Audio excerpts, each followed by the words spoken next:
What's going on, y'all? It's Chuck Nunface. It's been a minute since I've had a video out there.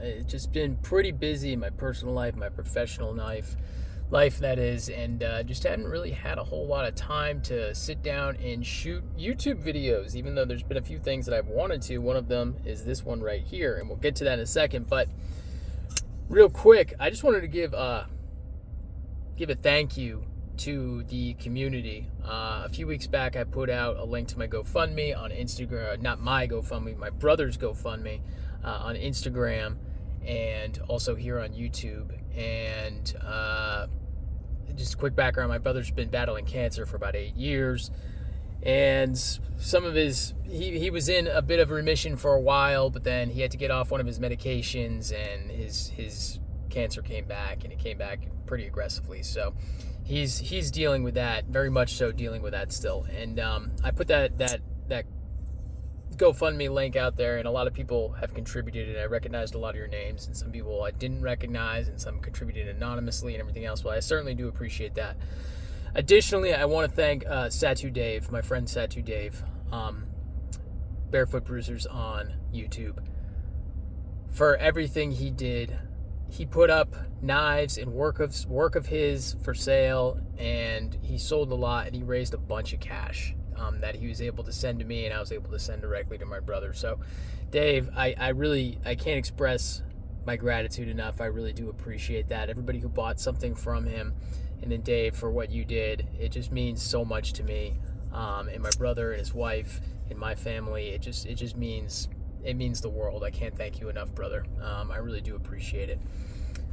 Go follow his page if you're not doing so already. Dave does awesome custom work. He does reblades and regrinds and refinishes, and he's working on his own knives and everything else. And so Dave's a really genuine dude, awesome guy, and definitely go give him a follow on Instagram and YouTube for sure. All right, all that being said, let's get to the knife. This is the Carver Made Co, Carver Made Company WAIF. All right, and it is no WAIF. This thing has a blade of 4 inches long, and it's over almost 9 inches long overall. It is a big knife, but it is called the WAIF. This particular one, we're looking at an AEB-L blade steel. Like I say, 4 inches, about 3 3/4 inches of real cutting edge right there. Actually, almost 4 inches of cutting edge when you look at where this ends, where the scale ends, and the blade, the cutting edge kind of starts. So yeah, it's a big boy. Titanium scales, Zerk hardware, and not the screws, but Zerk, I believe, back spacers. Actually, I've got the card right here. Zerk standoffs, I should say, and a zirconium clip right there. And it's got Westinghouse Ivorite collars. All right, so it's Ivorite. It's not micarta or anything like that, but yeah, it's Westy for sure. And it's a pretty good knife. Now, these are machine-assisted customs. This one in particular is number 6. So this is the number 6 WAIF out of his shop. And yeah, it's a frame lock folder, and it's really well made. It really is. It's got a nice feel to it. Got nice lines. The looks on it is really great. That nice stone wash AEB-L finish. That Warncliffe / sheep's foot style blade. I guess it'd be more of a sheep's foot style. So it's definitely got a really nice utilitarian blade shape with that belly right there. And then that good point. It's not an aggressive point or anything like that, but it's more than enough if you needed to do some sort of piercing into material, something like that. You'd be able to perform that no problem. Nice jimping there. Functional jimping. Not super aggressive, but definitely functional. It bites into the thumb right there. You're not going anywhere. The pocket clip melds nicely into the hand. It doesn't get in the way. Really no hot spots here. All the corners are nicely radiused and chamfered right there. No hot spot right there. I mean, it's a little sharper right there where the lock bar cutout is at that transition, but not terrible. Not terrible, and it's not noticeable in the hand at all when I'm gripping on it tight.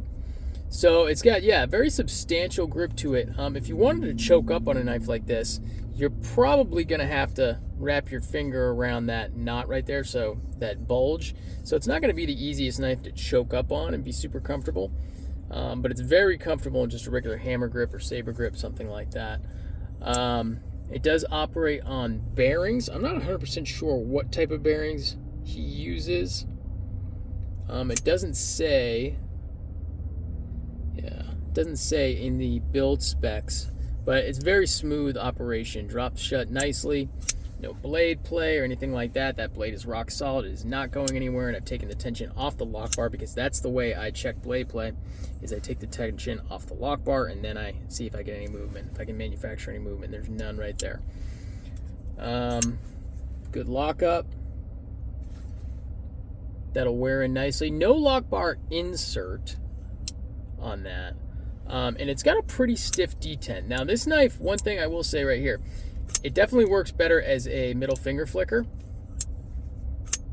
than a flipper, because it's got that really, it's not hidden flipper, but the way it's designed, you can't flip it from the top. But if you're putting any sort of pressure on the lock bar, it makes it really hard to flip, like almost impossible. So you gotta take the pressure off the lock bar if you wanna use the flipper.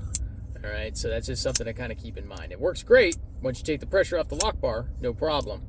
But if you're putting any pressure on there at all, you will definitely, that's a real strong detent. You will not be able to flip that open.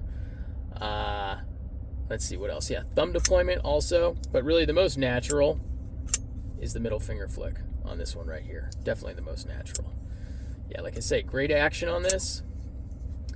As far as negatives that I can tell, one would just be the way it's designed as a flipper.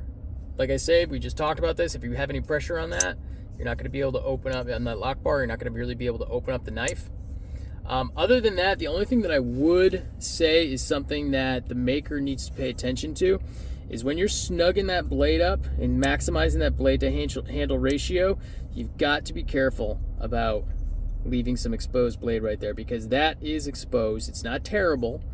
It's not egregious, but you could very easily catch yourself on that right there if you're not careful. So that is something to kind of keep in mind right there, the way that blade is seated in the closed position. I mean, it's fairly easy for me to just catch my finger right there. I have not had an issue carrying it in the pocket. It hasn't been a problem, but it is something that you should be made aware of. Now these, they are made available occasionally. You have to go to his website and you have to sign up for alerts. I know that he is working on a smaller version of this. In fact, I think the first drops have already come out at the time this video posts. I believe the first initial drop has been released of the Mini. I don't know the exact specs on that one, but I mean, it's going to look like this, but it's not going to be so large. So it is going to be more WAIF-like, so to speak. Packaging, as far as that's concerned, it does come in a nice, what I believe is a 3D printed presentation box. It appears to be 3D printed. It's got his logo in there. It's a nice box, very solid. But yeah, it appears to be 3D printed. I'm not going to close it all the way because it does close very securely, and it's kind of a pain to open back up. So I'm not going to close it. You need to kind of, at least for me, I need to get something in there. All y'all who carry little pry bars, you'll be using your pry bars to pop that lid open. But it comes with that nice case. I don't know if it comes with the microfiber or if this was, I'm not the first owner of this knife, so I don't know if that was something that was stuck in there. I believe it comes with a slip as well. This one does. I don't know if it is native to the knife, but this one came to me. Like I say, I'm the third owner. It came with that slip right there. And it comes with a pretty cool brass colored certificate of authenticity. So it's got all the specs on there. The specs are a little bit hard to read, but it does say 6, titanium, frame lock, ABL stainless, Zerk standoffs, clip, and a Westy Ivorite collars, built in November of 2024. And this is a 4-inch blade, 8.6 inches overall, with a serial number of 0006. So that's what we'd be looking at right there. So very cool Koa. I like that a lot. I think that's pretty cool. But yeah, pretty cool knife. Kind of hard to get. Not a whole lot out there on these right now. The maker's making a name for himself, getting himself out there and making knives. Yeah, it's good. It's definitely good. So it's definitely worth checking out if you get the opportunity to check something like this out. So that's going to do it for me today. Thanks for checking out the video. Let me know what you think in the comments. What you think about this knife. Have you heard of this knife before? Ask away, and any questions you may have, I'll answer them as best I can. Give me a follow on Instagram at Chuck_Nunface.